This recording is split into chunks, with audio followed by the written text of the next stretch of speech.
Good evening, everyone. It's 5 o'clock. Mayor Halkis is running late, and he asked me to chair for him in his absence. I'd like to call this meeting to order, being session number 94.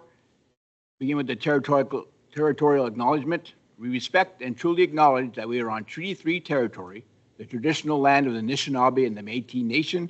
We give gratitude and honor to the ancestors, elders, and all Anishinaabe and Métis people for sharing their resources and knowledge. Is there any disclosure of pecuniary interest and the general nature thereof? Seeing none, there are no delegations and deputations tonight. There are no presentations tonight. So that brings us to correspondence. There are 2 items. Begin with item 6.1, the District of Rainy River Services Board Annual Report for 2025. A pretty extensive report, and I guess, does anybody have any questions or comments? I'm sure Andrew would speak to it, being the vice president of it, but he's not here at the moment. So anybody else wish to speak to it?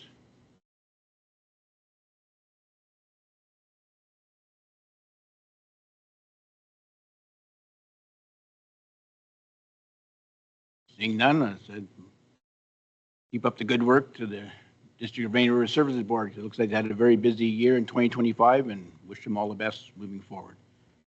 Item 6.2 then is correspondence, the Fort Frances Public Library Technology Center Annual Report for 2025. Once again, it's pretty straightforward. Anyone have any questions? Go ahead, Councillor Morrison. To the chair, thank you. I just wanted to, it's not a question, I just want to make a comment on one of the things here. I just want to acknowledge the Friends of the Library. The Fort Frances Public Library and Technology Center would not be the special place it is today with generous and ongoing support of the Friends of the Library. A dedicated group of volunteers plays a vital role in advocating for the library, fundraising and supporting programs and events throughout the year. And as a member of the library board, so we really appreciate it. Thank you for that, Councillor. Any other comments or questions? The only thing I'll add is I just want to give a big shout out to, again, CEO Nadine Cousineau, who's done an exemplary job in her first year as CEO, and keep up the good work to all of our staff and all the volunteers and the friends, as Councillor Morrison said. The library is in much better shape than it was a year ago, and that's to Nadine and her staff and the board itself too as well, working very hard, so keep up the great work there as well. So that brings us to item 7, which is council reports on board and committee activity. Again, Mayor Halkis has a written report that's there included with the agenda. If there's time and he comes in, he can maybe speak to it if he wishes to. Otherwise, I don't have a report. Councillor Bernard, do you have a report? No. And I think Councillor Morrison, you have a report. Go ahead. To the chair, yes, I do. Just reporting on the going with the library here. We had a library meeting on May 21st. We held a discussion regarding generative artificial intelligence, or AI, use at the library in relation to collective development, staff use, media advertising, and need to develop and implement an AI policy at the Fort Frances Public Library and Technology Center. The CEO is registered for an upcoming Ontario Library Association virtual conference about navigating AI in the public library, and she's gathering information from other libraries. We're looking to adopt a similar AI policies as other libraries in Ontario. As for the programming, April 14th and May 15th, they held 55 programs, and they had 1,149 participants. At the same time last year, we had 35 programs with only 444 participants. So it's almost triple. Special programming during this time included a play reading, a plant exchange, a performance by the Rainy Lake Community Orchestra, and a Mother's Day craft for teens.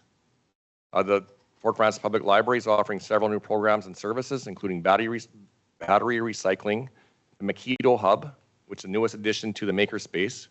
They provide special tools for creative building and play with cardboard.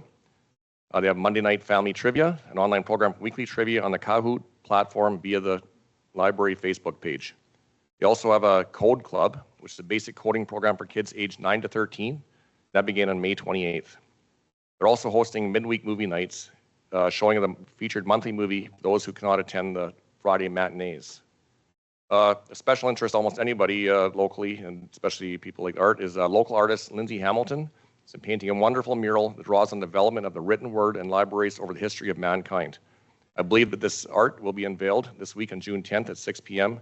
It really is an amazing artwork. The next library board meeting will be Tuesday, June 9th. I also want to report on the Physician Recruitment Committee.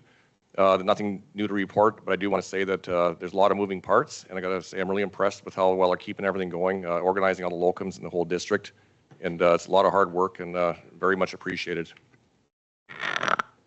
Thank you, Councilor Morrison. That moves on to item 8, which is consent agenda. There are 3 items on it tonight.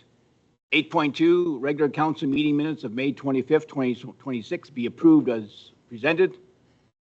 8.3, board and committee meeting minutes. The recommendation reads that the following boards and committees meeting minutes be received as information. Sister Betty Kennedy Advisory Committee meeting minutes of March 11th, 2026, and the Fort Frances Public Library meeting minutes of April 16th, 2026. 8.4, financial statements for the period ending April 30th, 2026 for the general fund and the water and sewer fund. The recommendation reading that council receive the attached financial statements and report AR-26-1098 for the general fund and the water and sewer fund for the period ending April 30th, 2026 as information. Would anyone on council like to pull any of these items? Councilor McTaggart. 8.4, please. Anyone else? Okay, go ahead, Councilor McTaggart. Thank you, Chair. Through you, first of all, thank you to Treasury for providing us this financial update. Just in the report, you refer, there's reference to the tax receivable balance being $736,000. And I kind of use this as a barometer of the health of business and residents in the community. Do you have a comparator, Madam Treasurer, to last year at this point? Through the chair, yes, I do. Last year, April 30th, 2025, the amount was $878,267. So roughly $152,000. So we're better off this year then. Thank you.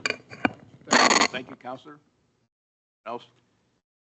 Okay, so I have a motion here, a recommendation that council approve the consent agenda as follows. Agenda items 8.2 and 8.3. Can I have a mover and seconder, please? Councilor Morrison, Councilor McTaggart.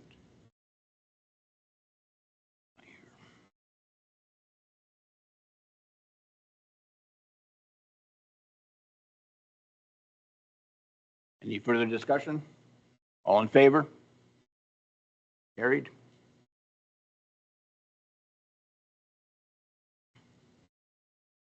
I have a recommendation here that council receive the attached financial statements and report AR-26-1098 for the general fund and water and sewer fund for the period ending April 30th, 2026 as information. Have a mover and seconder, please. Bernetta. McTaggart.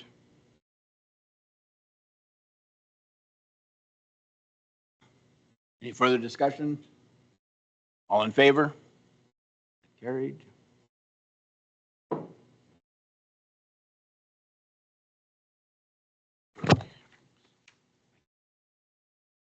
Okay, that moves us on to item 9, Administration and Finance Division reports. 9.1, contract renewal for fire department dispatching services. The recommendation reads that council proceed with renewal of a 5-year contract, 2026 to 2030, between the town of Fort Frances and the Central Ambulance Communications Center for the purpose of providing dispatch services to the Fort Frances Fire Department. Can I have a mover and seconder, please, to get this on the floor? Councilor Morrison.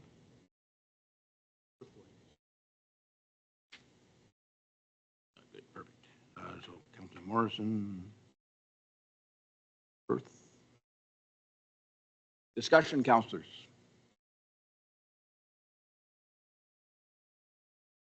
I had one question, maybe. Is it a second here to call up? So, Chief Riches, people still call 911, is that correct, when they want to fire dispatch? Through the chair, yes. So 911, this is our dispatching service. So when 911 is called, that would go to our CAC, which is our Central Communications Center. And then from there, we are dispatched accordingly. So, yeah. So 911 goes to CAC and then to us. We don't have the ability for 911 from within our department. But do we not pay for 911 on top of also the fire dispatch then? So there is an agreement, there's a 911 contract through, I'd have to double check, through the police. In addition to that, so that would be more, I think, along the lines of the phone lines, that side of the IT, where dispatch pages out for each call. And it is a fee per call for dispatch, which is not increasing through this 5-year agreement. It stays the same. So we've got there are two things going on here. Yeah. Anyone else? Good. Morrison? Through the chair, I just have a question, follow up on the 911. So if somebody calls to report a fire, how would that work? Did they call 911? When somebody calls 911, that is routed through to our dispatch in Kenora. And then from there, we get dispatched accordingly. So that is one of the few options we have around here for a dispatch service.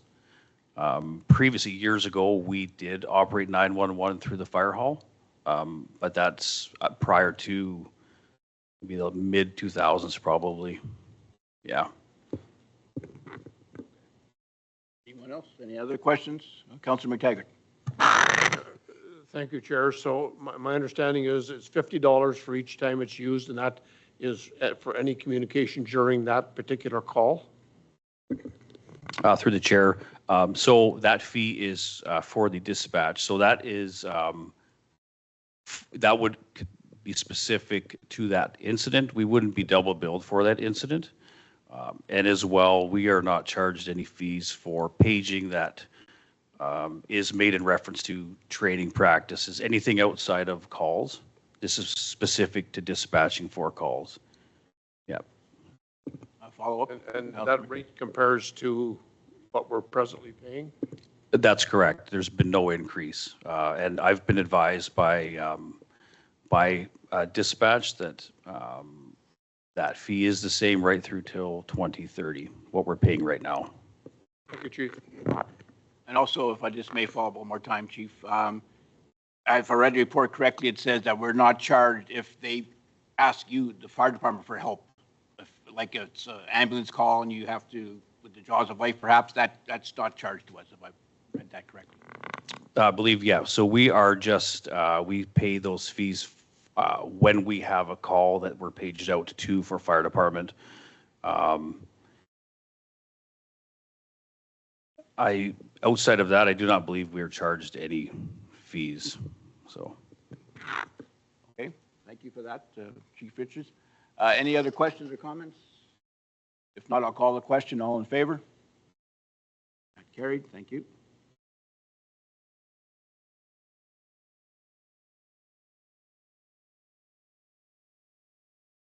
All righty. Moving on then to 9.2, the procurement policy update. And the recommendation reads that council approve report AR-26-1094, which agrees to the recommendation of administration to make the revisions to the procurement policy as noted in the report, and further that the bylaw update be brought to the next meeting of council. Can I have a mover and seconder, please? For Firth, Councillor Morrison.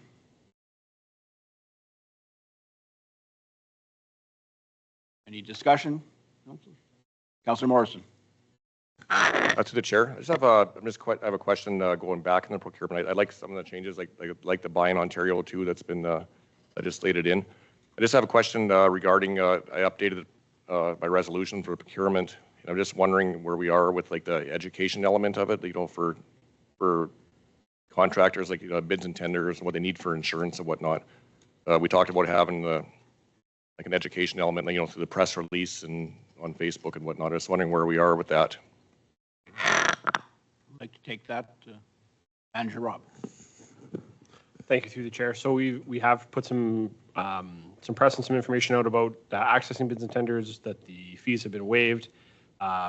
Beyond that, we just haven't had time with everything else going on to do like an info session or anything like that to plan any of that. So, something that I'm kind of having in the back of my head for kind of going forward once hopefully things quiet down.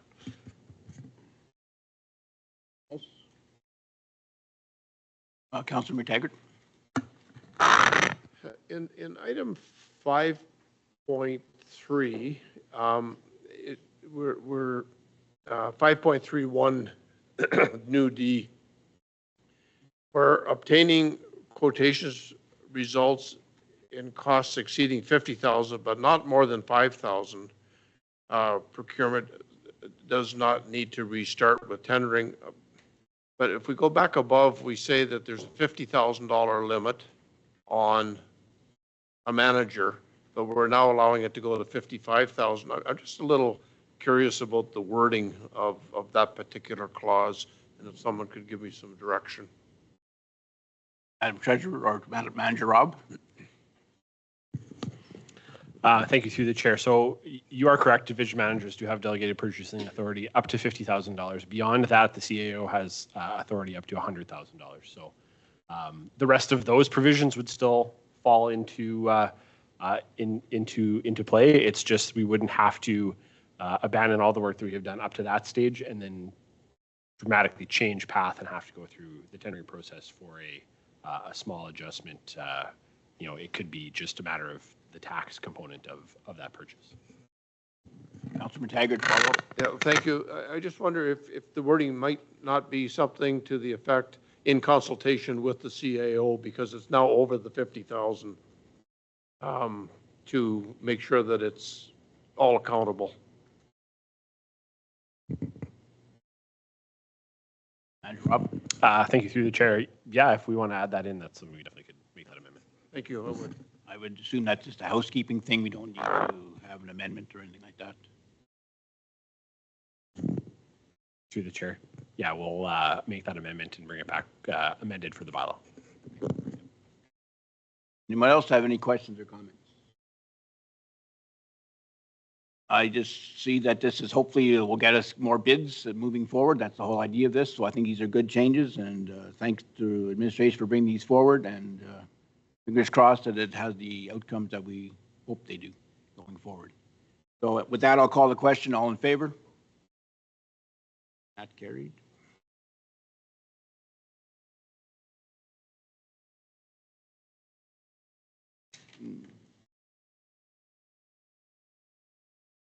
That brings us to agenda item number 10. There's none in Community Services Division. So item 11 is Planning and Development Division reports. 11.1, report on snake species allowance. And the recommendation reads that council deny exemption request to animal keeping bylaw 50-17 regarding ball pythons. And I believe bylaw officer Clint is going to speak to this, or have any questions on this, or well, first of all, I need a movement sector. Sorry, I'll get that first. Councillor Firth, Morrison.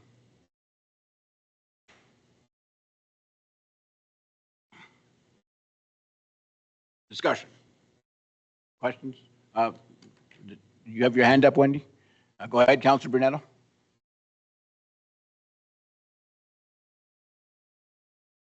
Thank you. Yeah, I just want to thank the bylaw division for their report. No real questions. Happy to see this. Really like that they have supporting documentation as to why this does not make sense. It really does justify their decision. So thank you for that report, and I'm happy that we won't have a lot of snakes in our community. Thank you, Councillor Brunetto. Anyone else? Councillor Morrison.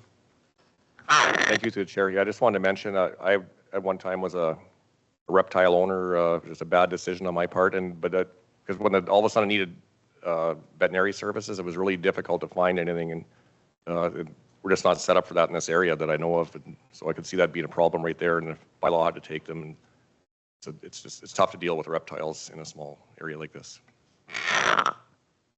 Anyone else wish to comment or ask a question? Seeing none, I'll call the question. All in favor? That carried.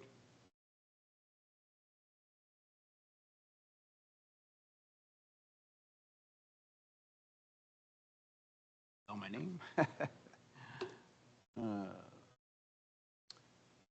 Okay, that brings us on to item 12, which is Operations Facilities Division Reports. 12.1, Award of RFP 2026-OF-08, MSC Solar Design. The recommendation reads that council approval of report AR-26-1099 will agree with the recommendation of administration to award RFP 26-OF-08 to Exactus Energy for a total bid price of $52,350 plus applicable taxes, and a bylaw be brought forward to authorize the mayor and clerk to execute the agreement on behalf of the corporation. Can I have a mover and seconder, please? Councillor McTaggart.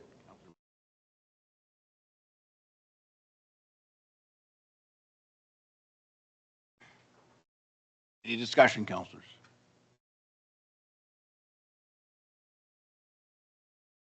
No. Seeing none, I'll call the question. All in favor? Not carried.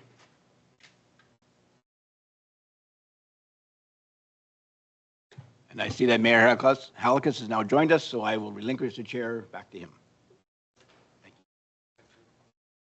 Thank you, Deputy Mayor. I really appreciate you standing in for me. My apologies, everyone.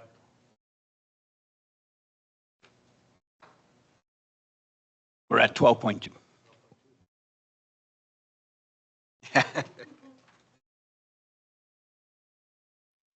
Your microphone, Madam, Mr. Mayor, sorry.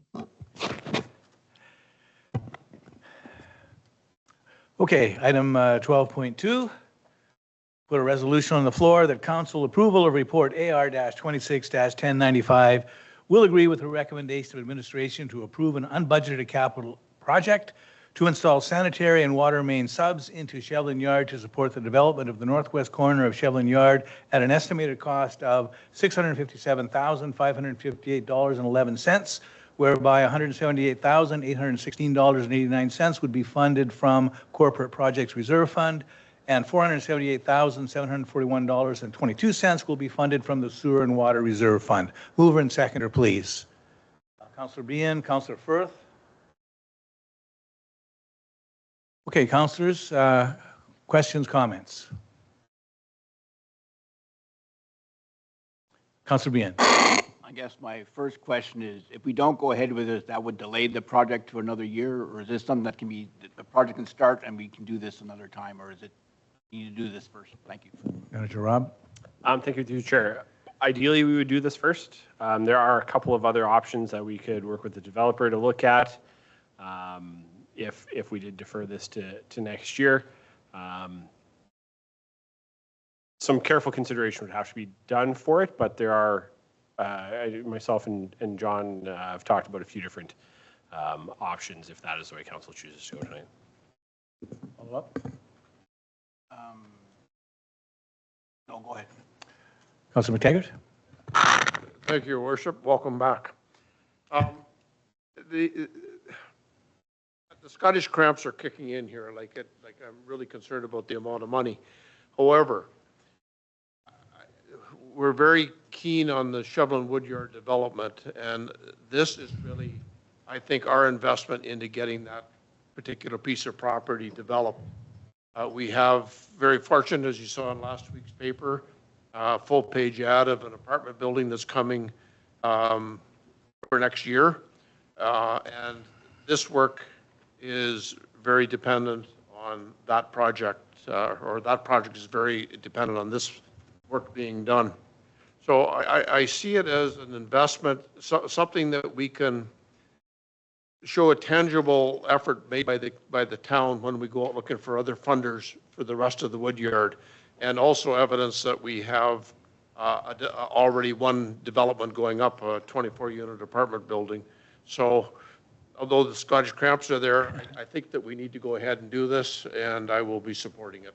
Thank you, Councillor McTaggart. Further comments or questions?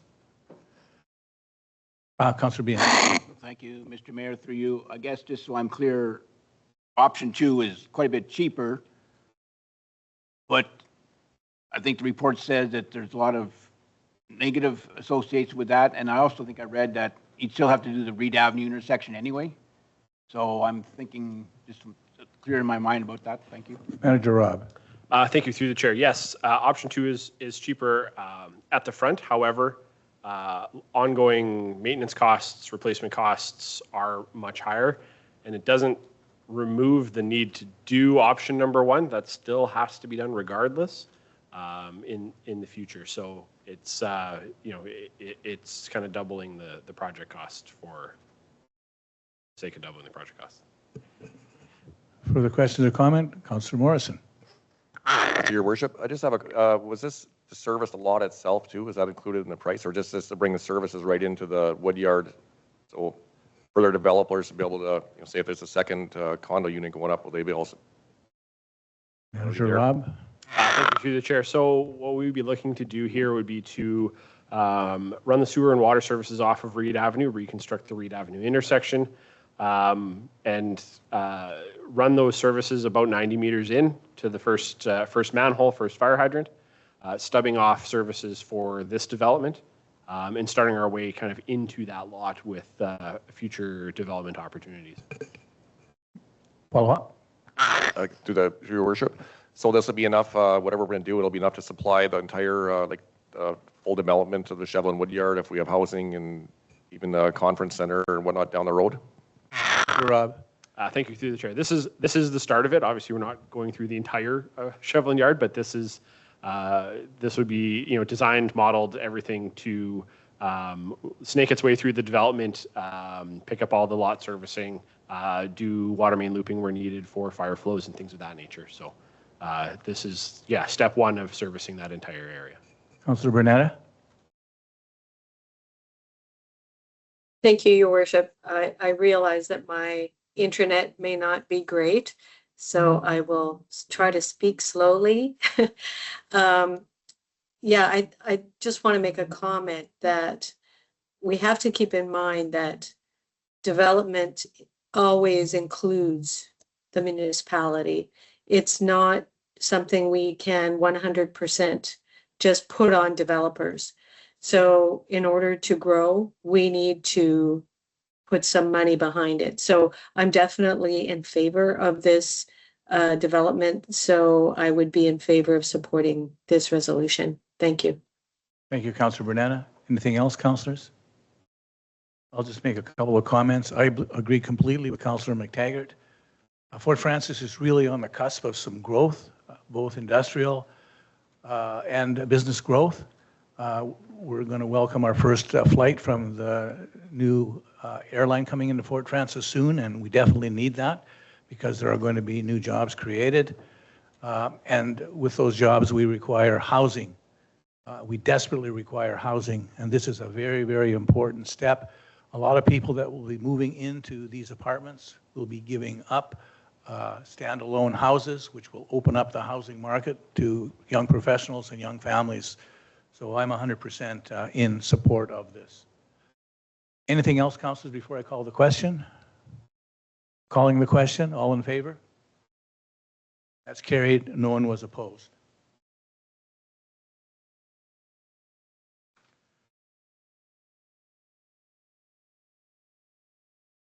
Okay. I'll put this resolution on the floor that council approval of report AR-26-1102 will agree with the recommendation of administration to award the supply of the steel rink roof structure at the East End Rink to Northern Flow Installation for a total price of $516,703.93 plus applicable taxes and changes to shipping costs, and that the budget shortfall be funded as outlined in the report. A mover and seconder for this, please. Councillor Behan, Councillor Morrison. Okay, councillors, questions, comments? Councillor Behan. Thank you, Mr. Mayor. Through you.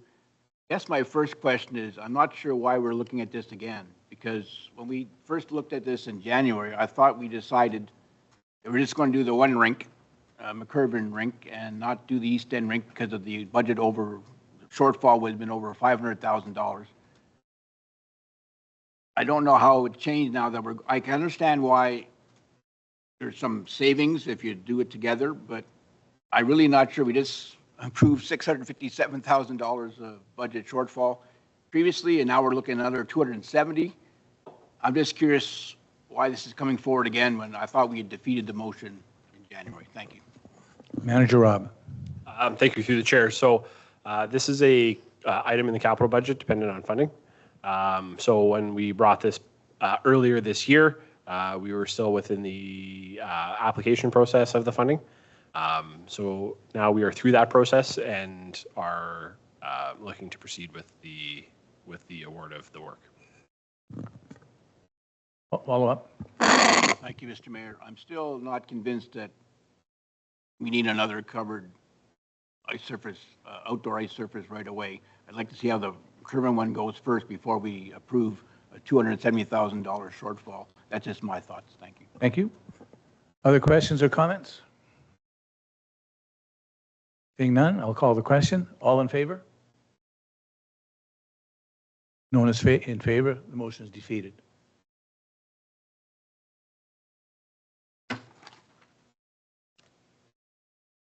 That brings us to item number 13, which are bylaws. We have 3 of them this evening. Recommendation reads that the following bylaws be introduced and read, finally passed, signed by the mayor and clerk, sealed with corporate seal, and become law forthwith. Bylaw 39-26, which is the automatic aid agreement renewal. Bylaw 40-26, which is a new vacation policy for non-union employees. And bylaw 41-26, a plan of subdivision agreement. Mover and seconder on the bylaws, please. Councillor McTaggart, Councillor Morrison. Any discussion? All in favor?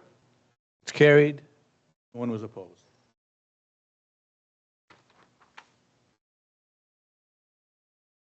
That brings us to the notice of motion. We have a notice of motion from Councillor Brunetta. Are you going to read that, Councillor Brunetta? I am. Sorry, I'm just going to bring it up. I realize my internet is not great, so if necessary, I know the clerk has a copy of it, so just feel free to let me know if I'm not coming through, I can stop and maybe she could continue. So my notice of motion is pretty much the same as what I brought up at our last council meeting, but I will read through it just to remind you what it's about. July 14th, 2025, Council approved resolution number 854 regarding report AR 25-0768, where administration proposed 4 options for the future direction of the Kiwanis camp. Option 1 being the rehabilitation of Sunny Cove. Option 2, to remove the derelict buildings. Option 3, to reimagine the building. And option 4, to sell or lease Sunny Cove Camp. And whereas the motion that was approved reads that council resolves that it is preferential to direction options 1 and 2, and further that council directs administration to proceed with researching and developing a strategy for the Kiwanis Sunny Cove Camp, noting that council is favorable to direction options 1 and 2.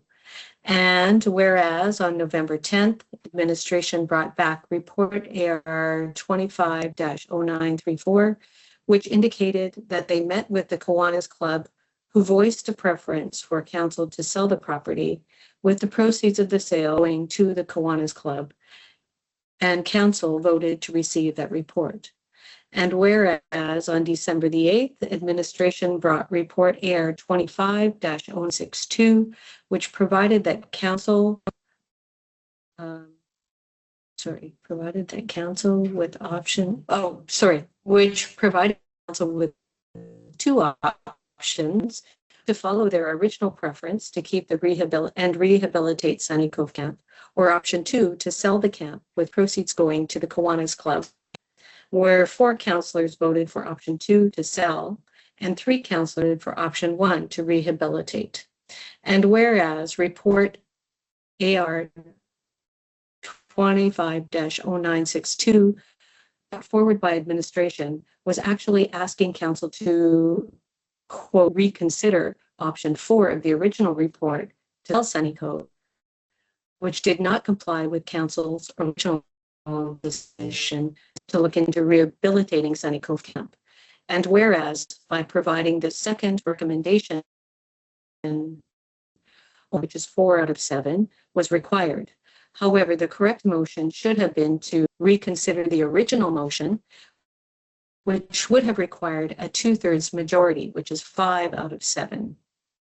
And whereas the process that was followed may have circumvented Robert's Rules of Order when it failed to call for a reconsideration of the original motion. Therefore, be it resolved that all future action in Cove Camp be halted until such time as the clerk produces a report that will ascertain whether proper procedure was followed in this process or not. Thank you for Okay, that, heard all Councillor. Thank you for that, Councillor Bernetta. Councillors, was that clear enough for you? Councillor McTaggart? I wonder if the clerk could circulate the printed copy to us? We can do that. Thank you. Okay, yeah, Councillor Bernetta, the clerk's going to circulate a printed copy to make sure that everyone's clear on that. So this will be moved and seconded at the next meeting, and discussion will be held at the next meeting on that. And again, I thank you, Councillor Bernetta. Item number 15 is closed session. There is no closed session this evening. That brings us to item number 16, report out of closed session, nothing to report. And item number 17 is our confirmatory bylaw, and I'll put a resolution on the floor. Recommendation reads that bylaw 42-26, being a bylaw to confirm the proceedings of the council of the corporation of the town of Fort Francis, be introduced, read, and finally passed, signed by the mayor and clerk, sealed with a corporate seal, and become law forthwith. Mover and seconder, please. Councillor Morrison and Councillor Bernetta. Any discussion? All in favor? Carried. Opposed? And that brings us to the final resolution that having reached the hour of 5:36, this meeting of the Council of the Town of Fort Francis be now closed. Councillor McTaggart moves. Councillor Behan seconds. All in favor? That's carried. Thank you, councillors.